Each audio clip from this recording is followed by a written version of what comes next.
أعزائي المشاهدين، مشاهدي برنامج أهل القرية، برحب بيكم وحلقة جديدة من حلقات برنامجنا، البرنامج اللي دايما عودناكم من خلال حلقاته نتجول في إقليمنا، إقليم شمال الصعيد، في محافظات الصعيد، في مراكز ومدن الصعيد وقرانا اللي مليئة الحقيقة بالتراث والتاريخ والخيرات الكثيرة جدا. القرية المصرية غنية بناسها، بتراثها، بحضارتها، بالأماكن اللي احنا فيها دي. هي الحقيقة ده التاريخ الحقيقي لمصر. كل ما تتجول في قرية من قرى الصعيد بتضع يدك على أسماء وعائلات، والحقيقة كمان أماكن ليها عبق التاريخ وفيها النسمات الأصيلة ما زالت محتفظة بها حتى الآن. يعني احنا في داخل مكان في قرية أبو عزيز، مركز منطقة محافظة المنيا، داخل مكان كله يوحي بالأصالة، يوحي بالتاريخ والتراث، وازاي ان الناس دي عندها قدرة لحد دلوقتي في ظل التقدم وان يكون معاهم مثلا مكان تاني، لكن المكان الاصيل اللي اتربوا فيه وعاشوا فيه وخرج اجيال كتيرة جدا في مختلف المجالات والمناصب في مصر مازال كما هو، بتاريخه، بتراثه، بفنه، بمعماره. والكاميرا اتجولت الحقيقة، واحنا بنشكر يعني الأسرة وعلى رأسهم الأستاذ ياسر العمدة على انه فتح المكان لينا واتاح للكاميرا ان هي تصور وتنقل للاجيال الجديده قيمه تاريخيه زي كده، قيمه حضاريه، قيمه تراثيه، قيمه اجتماعيه. ازاي يبقى الانسان قادر على الحفاظ على تاريخه وعلى تراثه وعلى ما تركه الاجداد والاباء، ويحافظ عليه ويسلمه لاولاده كمان يحافظوا عليه فيما بعد. حلقتنا النهارده اعزائي المشاهدين من داخل سرايا العمده بمركز مطاي، تحديدا قرية أبو عزيز. تابعونا بعد هذا الفاصل.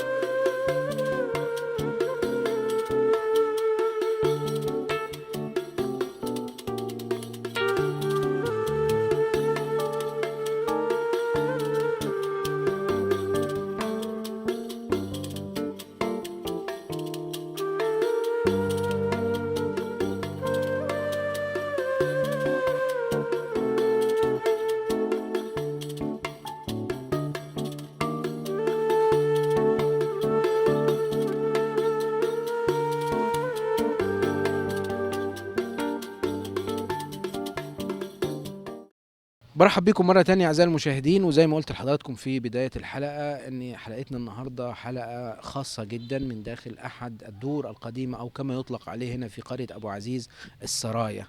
الأستاذ ياسر العمدة، أهلا بيك. اهلا وبشكرك على أن احنا أتحت لنا الفرصة دي. اهلا وسهلا، شرفتونا شرفنا بيك. واهلنا وكلنا يعني مبسوطين بوجودكم معانا ربنا والله، يبارك فيك، احنا والبيت أسعد. الكبير والعريق من زمان، وبنفرح ان احنا بنشوف حاجتنا وبيتنا ان اثر كبير جدا من سنين كبيره جدا، من ايام العمده لحد الجدود. كلنا الحمد لله اهل البيت، وعندنا في كل الامور مع الناس، وحبنا مع الناس اهم من كل شيء. أهم شيء صح. والحمد لله الناس كلها في ايدنا ومع بعضينا وحبايب، كلنا مسيحة ومسلم، كلنا حبايب بعضينا كلنا الحمد لله. صحيح، ربنا يبارك فيكم، وانتوا خير خلف خير سلف. احنا في مكان نقدر نقول عليه عدى عليه أكتر من 100 سنة إنشاء ولا أقل؟ 1963 البيت. 1993 ده إنشاؤه. البيت اتبنى البيت ده، مم. وكان بتاع جدنا الكبير العمدة محمد. كان في الضغونان، وكان محبوب جو الدنيا كلها. وكان بعديه ابنه المستشار مم. محمد ممدوح. مم. كان هو استمر مع البيت بعد الجد الكبير. وجدي يوسف ابن عم العمدة محمد. مم. كان أولاد عم الاتنين في بيت واحد وعايشين بيت واحد، وبيتنا كان مفتوح. في رمضان دايما القرآن موجود في البيت مم. وبتاع، نتجمع فيه الناس في رمضان كله، ونقعد نتشرش بالناس، وبنحب مقابلة الناس الحمد لله. وبيتنا مفتوح لكل الناس، يعني من المستشار بعيد محمد كان في وقريب. المحكمة الدستورية؟ كان العمدة محمد كان في المستشار في الشعب القديم بتاعنا بتاع لا، اللي البلد. هو مجلس الأمة. لا، ده الأمة. ده عضو في مجلس ايوه الأمة. كان لكن بعد كده كان في وبعديه ابنه المستشار ممدوح. ممدوح كان محمد. هو المستشار، وكان معانا في البيت هنا. مم. معانا واستمر معانا، مشينا نفس طبيعة أبونا ما ربانا جدنا العمدة، ماشيين بنفس الخطوات بتاعته حتى لو كان مثلا الإقامة في مصر في أي مكان بس يرجع يجي هنا. لازم بيجي مم. يرجع في البيت هنا. مم. وتربينا في البيت هنا، والحمد لله البيت كلنا بنطلع من جوه البيت ده. مم. وكلنا اللي طلع في مهندس، واللي طلع مستشار، كله طلع من جوه البيت بتاعنا ده. بتتجمعوا هنا في المناسبات؟ في رمضان طبعا، على طول شهر رمضان الحمد لله بنيجي هنا بنجمع مع الناس هنا، نقعد معانا الشيخ بتاع قراءة القرآن هنا. مم. وكل اللي في مصر كلهم بيجوا في رمضان هنا عشان يفضل فاتحين البيت، والبيت يبقى مفتوح على طول. مم. والحمد لله ان احنا مم. ايد واحدة، وكلنا حبايب مع بعض مم. كلنا الحمد لله. أنت عندك كم سنة؟ انا عندي 69 1969. مواليد 69. عندي انا حوالي 56 سنة. ربنا يديك الصحة يا رب. إيه ذكرياتك وأنت صغير هنا؟ يعني طفولتك كانت هنا؟ في البيت. احكي لي بقى ذكرياتك وأنت صغير، وإيه اللي جد عليه؟ يعني هل هو بنفس لا، هو المساحة، بنفس التفصيل؟ المبنى نفسه زي ما هو، وحافظنا على الطراز بتاع البيت. ما لعبناش فيه اي حاجة في الحاجات الجديدة اللي نزلت في الدنيا اللي احنا فيها. لا، احنا حافظنا على البيت هو بريحته وراحته الحلوة فيها، واللي فيها الذكرى اللي احنا عشناها فيها. صحيح. فمش عايزين نمسحها. فكلنا بقينا نرجع البيت زي ما هو، عشان من صغير لحد الكبير عايشين حياتنا نفس نظرة العين هي. والحمد لله بيتنا كان مفتوح جدا. كان معانا الحمد لله بيت ناس كتيرة كانوا معانا في البيت هنا. في رمضان الناس بتتجمع هنا، بنعمل فطار للناس معانا، يفطروا معانا وبتاع، وبنحب من بعضينا ونجرب لبعضينا يا الحمد المبنى زي لله. ما هو دورين تقريبا ولا 3؟ تاني دور. الدور اللي فوق ده كان بتاع ابويا ياسر ابو يوسف، اللي هو جدي انا. ومن تحت العمده الدور الارضي اللي هو المستشار الحاج ممدوح، الدور الارضي. وكل بيت واحد لانهم ولاد عم على طول. ولاد المستشار ممدوح بيجوا هنا؟ هو الدور الارضي هنا. بيجوا. وبيجي كل مسافه بيجي. والحمد هو توفى من حوالي سنه، بس ممدوح. معاه ابنه مستشار برضه محمد ممدوح، هو اللي برضه ماشي ماسك على الإثارة خطى. بعدينا على طول ماشي معانا.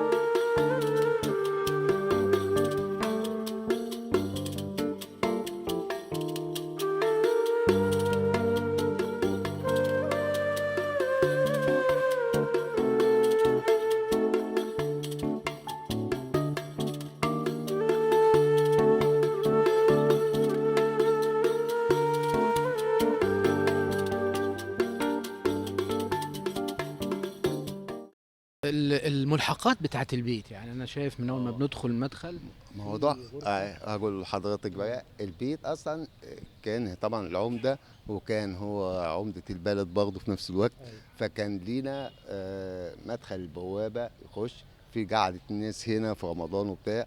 عندنا اوض هنا بتاع السحليق بتاع اللي هي الاوضه بيت العمده هنا.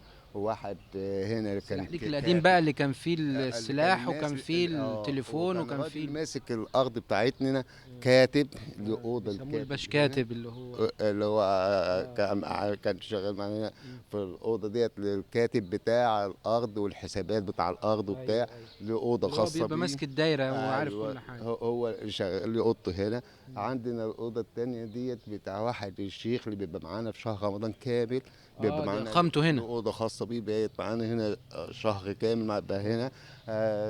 الحديد بتاع السلاح بتاع الغفق. اه. الاوضه التانية ديت اه. طبعا عاملين مقابله الناس، حمامات، ايوه، دي حاجه خدمه صغيره استقبال. لمقابله الناس دي.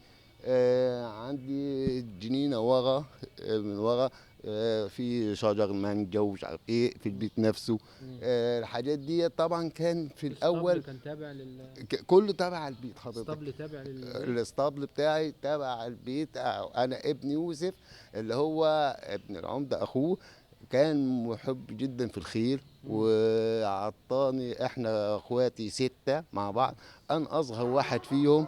انا اللي خدت من ابويا عمليه الحب في الخيل. اه، واشتهى منه. فعملت اسطبل انا عندنا هنا مم. خاص بيا، وجوه الجنب واخده صورة بيت نفسه. مم. وعندي حصان عربي، حصان حلو واهتميت. ومن ضمن الحاجات انا عملت كذا مشروع. انا عملت سافرت في مزار هنا، عملت مدرسة تعليم ركوب الخيل من مم. كتر الخبرة اللي انا خدتها في الخيل. حاليا موجوده. عامل مدرسة لتعليم الخيل في بلمزار. مم. وكنت بعلم الأطفال من ست سنين لحد راجل كبير السن. مم. كنت بعلمه ازاي يركب الحصان ازاي مم. وبتاع. الحمد لله الحمد لله علمت ناس كتير فيها. وبعد كده انا عندي هواية، انا في بيتي انا هنا عندي 3 4 بخليهم لبيتي انا. ان انا احب اصحى الصبح لازم انزل الاسطبل اطلع خيري. وبعدين في فرق بقى، انا اسف يعني في الكلام، كل الناس اللي بتطلع كتير في حكايه خيل دي مم. طالعين جداد. انما اللي يعرف الخيل في الصح، الخيل فيه حاجات كتير جدا. اول حاجه الخيل حاجه الوحيده اللي في الدنيا كلها اللي كل ما انت عندك حصان بتوكله كل فتره ما هو بياكل بيتفتح باب كتاب ليك، حسنات حسنات حسنات. الحصان يفضل ياكل لحد ما يخلصها. ده تخيل بقى انت فتره حصان بياكل، خليها اقل حاجه مثلا نص ساعه ساعه، ايوه، حسنات ليه. حسنات بتتكتب لك. تاني حاجة اللي عنده حصان خير بيته ما يتجبلش ابدا. او مم. مهما تحصل فيه الظروف ومهما حياته تلف فيه هو بيقال دايما عليها ان الخير معقود هو بنواصيه. خير. صحيح. بالظبط. مم. وغير كده يقول لك لو انت ما يكون عندك حصان، بنقول احنا بالبلدي بقى كان الناس مم. الفلاحين زينا، بيقول لك انا لو عندك حصان ابقى افتح لي طاقه. افتح طاقه ليه؟ عشان الخير يجي اكيد هيجي لي خير. ايوه، صحيح. يبقى افتح لك طاقه عشان الناس يخش الخير لجنبيا. صحيح. فالخير في ساعة الفجر الحصان أول حاجة بيدعي الحصان نفسه في أذان الفجر، بيدعي لصاحب الحصان وأهله وبيته. مم. ديت هما برضه معلومة بيدعيله. أكيدية، مش كلام الواحد بيقوله ده كلام أكيد اللي أنا بقوله لحضرتك فيه. ايوه. الخير بيسميهم. ده. بيسميهم. طبعا انا عندي مجد و... وعندي فرحه وعندي بنتي. انا ربنا رزقني ببنتي الحمد لله كان من مده، وعندي وغالي عليها قوي مسمي لها الفرصه بتاعتي باسم خديجه. وعندي ابني الصغير مراد ابني بعديه بسنه عندي فرصه تانية وبسميها اللي هو المختوم دوت بنسميه ابن مراد. مم. يعني على اسم خير. وعلى فكره خبر كبير حلو قوي ان انا اقول لابني اسميه باسم حصان. مم. على فكره مش بالعكس، ده فخر ليا انا وان انا ابني باسم اسم حصان. الحصان. بس فديت وحدها حاجه. وموثق الورق بتاعهم ان هم خيل عربي اصيل. حصان الحصان اللي معايا الحصان بتاع مراد ابني دوت بشهادته بكل حاجه مختوم. وانا من حبي في الخيل وبعرف في الخيل فما باخدش اي حاجه وخلاص، لا ده انا ممكن اقعد عشان اشتري حصانه او اشتري فرسه، ممكن اقعد مثلا بتاع 4 شهور على ما بشوف كتير جدا.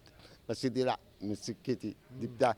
ليه؟ لازم الادب في الحصان، لازم الجمال، الديل، الوش، الود، تفاصيل كده معينه. كل ده بيعلي سعر الحصان. يعني الديل لو حلو قوي، لو دوت مثلا ب10، لو فيها ديل حلو يبقى ب12. الودن دي حلوين بتاع يبقى 13. المناخير واسعه، الصدر الواسع، الرجل لازم الحصان لازم يكون سليم، في مش اي حصان خاص، لا زي اي بني ادم يكون كل حاجه فيه سليم.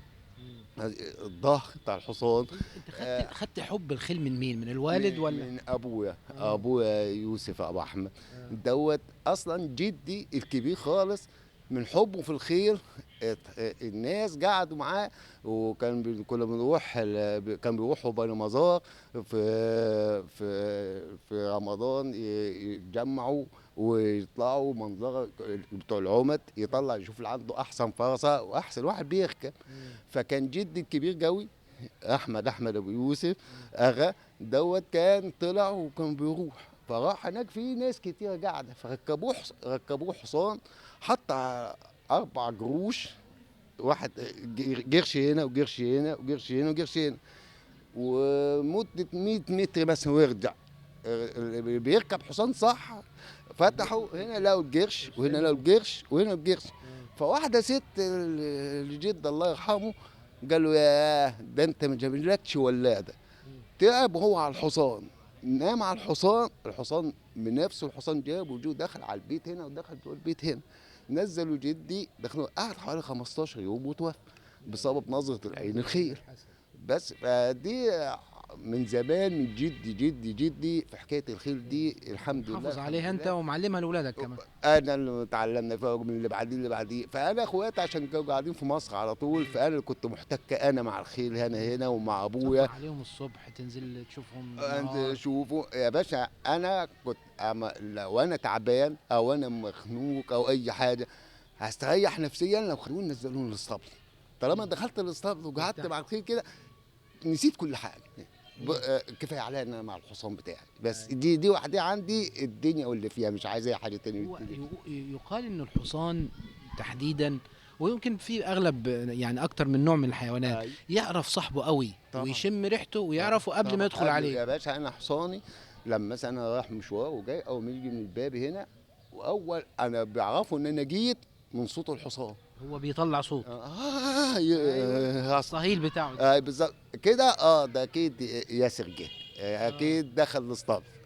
ليه؟ عشان تريح الحصان. ممكن حضرتك وقت انا تعبان وكنت راكب الفرسه بتاعتي واتزحلقت انا، وجعت في رجلي اتكسرت، الفرسه بتاعتي زعلت عليا، قعدت 15 يوم ما كلتش ولا شربت. هي وقعتك ولا؟ عشان انا كنت راكبها انا. ايوه انت وقعت من عليه واتزحلقت انا وهي في الارض. انا وقعت رجلي اتكسرت. قامت الفرسه اول ما شافتني دخلت، حطوا لها اكل مش قادره تاكل، مش اسبوع مش قعدت 15 يوم، كانت حامل باقي لها شهرين وهتولد، رمت اللي في بطنها وفضلت لحد ما قعد. انا عملت العمليه في ال 15 يوم دول، راح شالوني دخلوني الاسطبل. اول ما شافتني الفرسه جامد قعدت بعد تاكل. يعني تخيل بقى العلاقه بين الحصان، مش منظر او مش ده قويه قوي. وفعلا الحصان بيفهم زي البني ادمين بالظبط. ممكن طلع حصان النهارده اركبه ملوش مزاج، تركبه وتلاقيه بيعمل معاك اي مشاكل. وممكن تطلع تاني يوم تركب الحصان، تطلع الحصان طالع مبسوط اصلا. يطلع لك تعرفه انت بقى. بيبقى معروف طبعا مع اللي محتك بالخيل بتاع. تلاقي الحصان طالع عايز يعمل لك اي حاجه، عايزني ارقص انا معاك ارقص، عايز اجري. في مخ وليه راحه نفسيه زيه زي الحصان، زي تواصل ما بينك ما بينه، بيفهمك. الحصان نفسه ليها احساس. يعني انت لو زعلت الحصان ممكن يطلع مكتئب.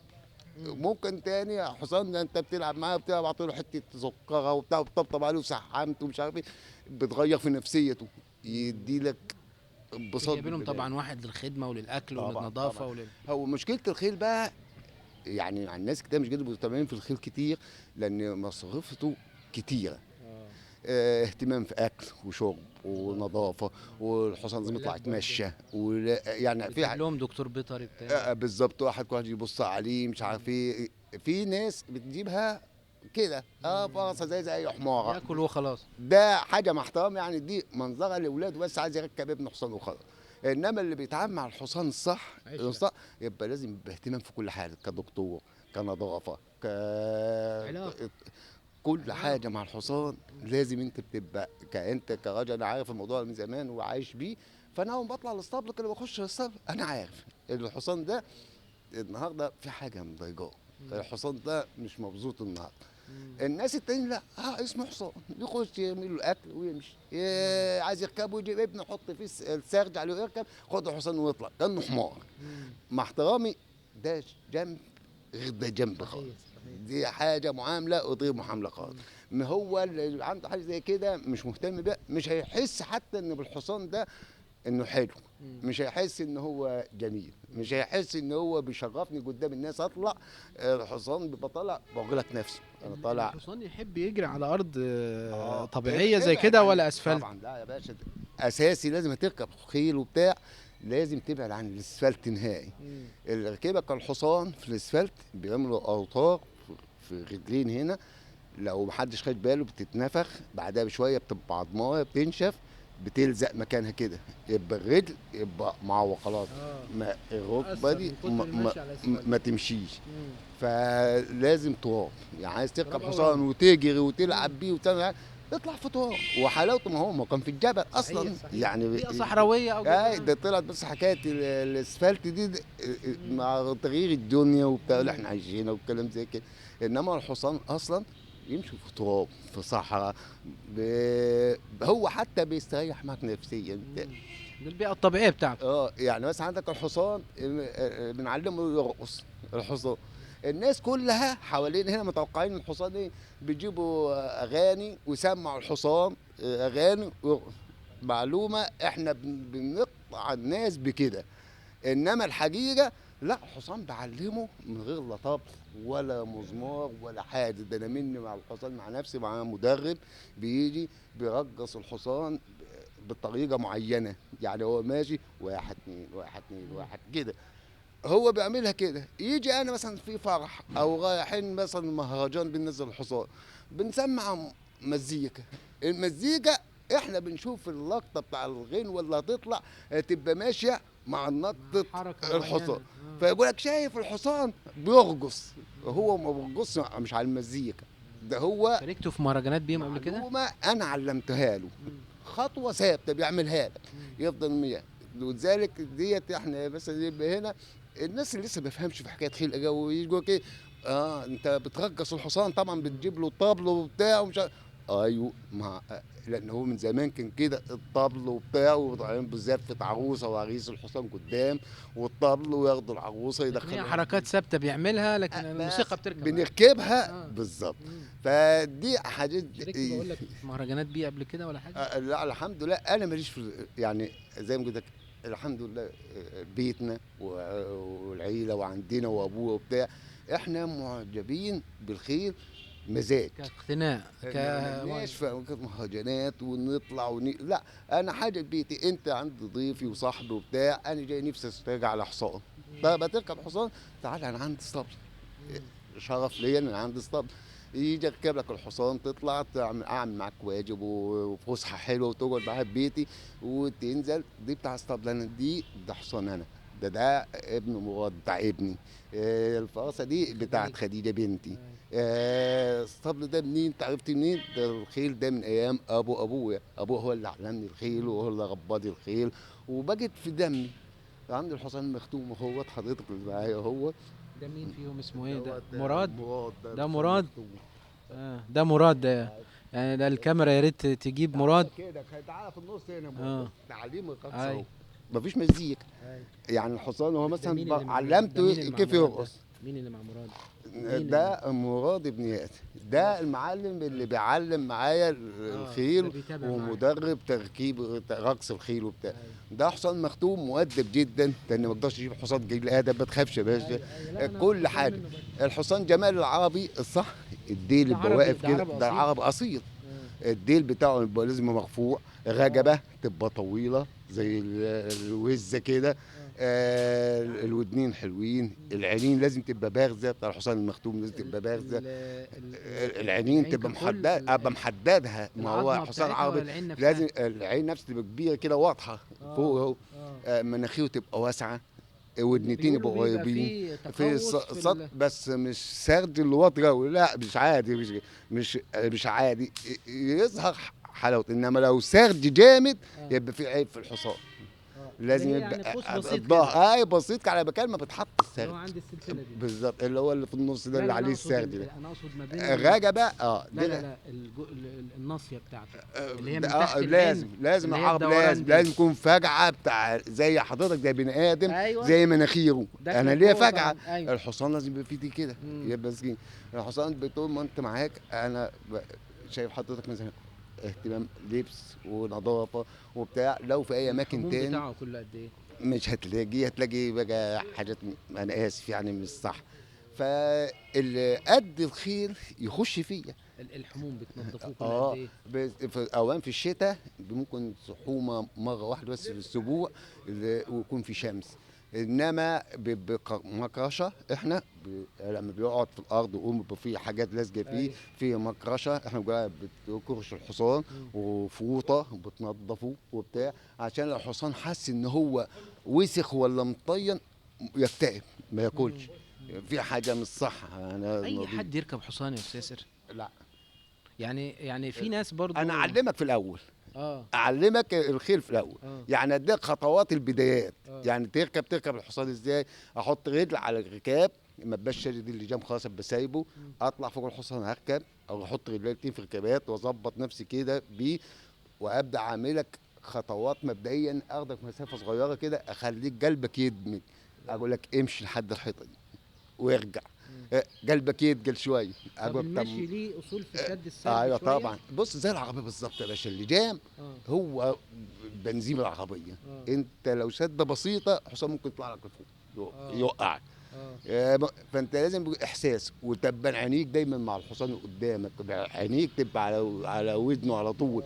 هو اللي بيديك اشاره. لو انت الحصان انت مضايقه تلاقي ودنه كده هتبلك علامه بودنه انت غلط. اهدى شويه، تستشعر انت بقى تفهم بالظبط، تبقى عينك تبقى مع الحصان تاني. فحاجات كتير جو الحصان. يعني انت ده عمره قد ايه يا مراد؟ الحصان بتاعنا عنده 8 سنين ما شاء الله. بس بسم الله ما شاء الله. وده قعدت حوالي سنه عشان الاقي حاجه انا اقتنع بيه ان انا اخليه الاسطبل انا. يعني شفت كتير. ده مختوم. مختوم الحمد لله بالشهاده بتاعته فوق. عربي اصيل. اصيل يا باشا بتاعي ده. والحمد لله يعني كل العيله بتاعنا كلنا الحمد لله. اي واحد عايز يشتري حصان بيجي لياسر. ياسر ليه؟ يقول لك مش عشان حاجه، ياسر اكيد خبره هيعرف لي الحصان ده ان هو سليم من كل حاجه، ينفع ناخده ونخليه البيت. طيب. عشان عنده اطفال، فالاطفال مش طبعا الحصان واحد جاي الادب يروح معور.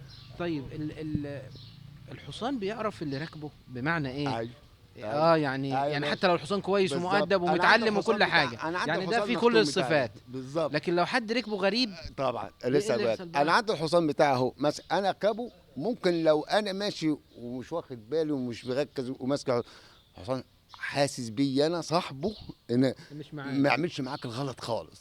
ما انت واحد نزلت واحد صاحبي قال معلش انا عايز اركب الحصان، اركبه اديه تبص تجي كده الناس وهم حتى اللي قاعدين يحسوا حاجه مختلفه خالص. حصان ممكن يمشي ناحيه الحيطه، ممكن يجري منه، ممكن يقف يخوفه. انزل، مش انت اللي انا بركبك، مش انت صاحب الحصان. يخليك يخوفك، يخليك تنزل. واحد تيجي انت بقى انا صاحبك اهو من اهو الحصان انا ماسكه كده بس الحصان ماشي، ممكن الحصان يرقص، ممكن مش عارف معنى ليه. انا مع صاحبه، مع صاحبه بقى اعمل اللي هو عايزه بقى، مش عايز الكلام في الموضوع ده. بس طبعا في حاجات كتير. ولو نحكي في موضوع الخيل يا باشا مع احترام مش هينفع معايا مقطعين ولا 3 ولا 10، لان في بس احنا الحمد لله قدرنا بفضل الله ان احنا نعرف يعني حاجات اساسيه بالظبط في تربيه الخيل. قد ايه بتكون في علاقه ما بين صاحب الخيل والخيل بتاعه. انا لسه بقول لحضرتك حاجات كتير جو. اهم حاجتين انا نفسي مبسوط بيها وحسيتها بنفسي انا نفسي حاجتين، ان اللي عنده خيل في بيته لو فرصه واحده بس بيتك مش هيتقفل خالص، مهما يحصل مش هيتقفل. تاني حاجة الخير، يعني تاني حاجة، تالت حاجة إن ساعة الفجر، ودي أهم حاجة برضو، إن ربنا بيدعي لصاحب الحصان لبيته وأهله بالصحة والعافية والرزق وكل. تاني حاجة أنا بوكل حصاني، بوكل ده كفاية إن أنا بوكل حصاني عشان بكتب كتاب مفتوح حسنات حسنات. ده تخيل بقى انا لو الحصان ده معايا مثلا بقى 5 سنين او 10 ربنا سنين، يبارك لك، ده الحمد انت لله حسنه دي وضعيفها ربنا سبحانه وتعالى. بتخليك انت بتجرب لربك اكتر. صحيح. يعني فالحاجه الوحيده بقى اللي جربك ربنا مين؟ الحصان. بس اللي ربنا مش يبارك لك عايز استاذ كده. ياسر، وانا يعني انا اسف اثقلنا عليك في لا الحوار مش وفي الاسئله، لكن هي فرصه كانت ان احنا ندخل البيت ونتعرف على هذه الاسره العريقه، ونعرف من الاستاذ ياسر كل التفاصيل دي اللي دايما بنقول ان الخير موجود في القريه، الخير وناسها الطيبه وناسها القديمه اصحاب الاصول زي ما بيقولوا ما زالت محافظه على هذه الاصول وهذه العراقه وهذا الجو الجميل اللي ربنا يبارك لهم فيه. ونقول لهم حافظوا عليه وورثوه لاولادكم بنفس الشكل وبنفس القيمه وبنفس التاريخ وبنفس القيم اللي موجوده فيه. دي كانت حلقه من حلقات برنامجنا اعزائي المشاهدين في برنامج اهل القريه. بشكركم على حسن المتابعه، الى الملتقى والسلام عليكم ورحمه الله وبركاته.